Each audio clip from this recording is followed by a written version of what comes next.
श्री कृष्ण अब अर्जुन को वह ज्ञान देने वाले हैं जो न केवल पवित्र है बल्कि सबसे गहरा और सबसे सरल भी। वह ज्ञान जिसे जानने के बाद मनुष्य स्वयं भगवान के अत्यंत प्रिय हो जाता है। कृष्ण कहते हैं, हे अर्जुन, यह ज्ञान राज विद्या है, ज्ञानों का राजा। यह राज गुह्या है, सबसे गूढ़ रहस्य। और ये धर्म है जो मन को शुद्ध और हृदय को प्रकाशमय कर देता है। फिर कृष्ण ये बात कहते हैं जो पूरे गीता का सार बन जाती है। मैं ही इस संसार का कारण हूं, मैं ही पालन करता हूं और मैं ही इसका आधार हूं। लेकिन वह ये भी कहते हैं, फिर भी मैं सबके भीतर होते हुए भी उनसे दूर रहता हूं, क्योंकि लोग मुझे पहचानते नहीं। कृष्ण बताते हैं कि संसार के 8 गुण, पृथ्वी, जल, अग्नि, वायु, आकाश, मन, बुद्धि और अहंकार, सब मेरा रूप हैं। और इसके आगे वह सबसे सुंदर, सबसे मधुर सत्य बताते हैं, हे अर्जुन, मैं सब जीवों के हृदय में स्थित हूं।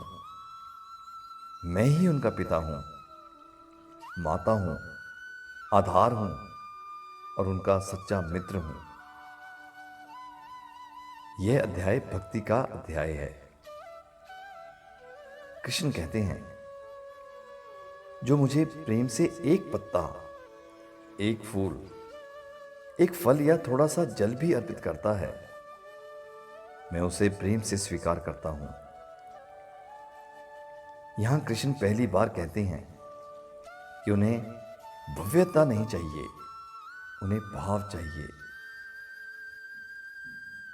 फिर कृष्ण वो वाक्य कहते हैं जो हर भक्त को आश्वासन देता है, हे अर्जुन, अगर पापी से पापी भी मेरा निरंतर स्मरण करता है, वह भी पवित्र हो जाता है।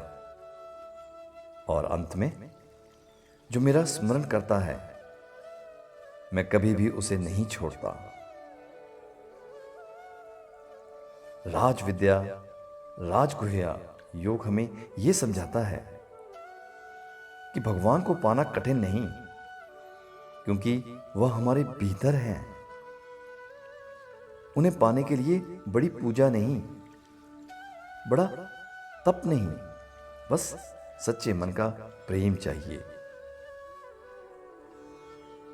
ईश्वर से प्रेम ही मोक्ष का मार्ग है। अगले अध्याय में मिलते हैं। अध्याय 10, विभूति योग, जहां कृष्ण बताते हैं अपनी दिव्य शक्तियों का प्रकट रूप।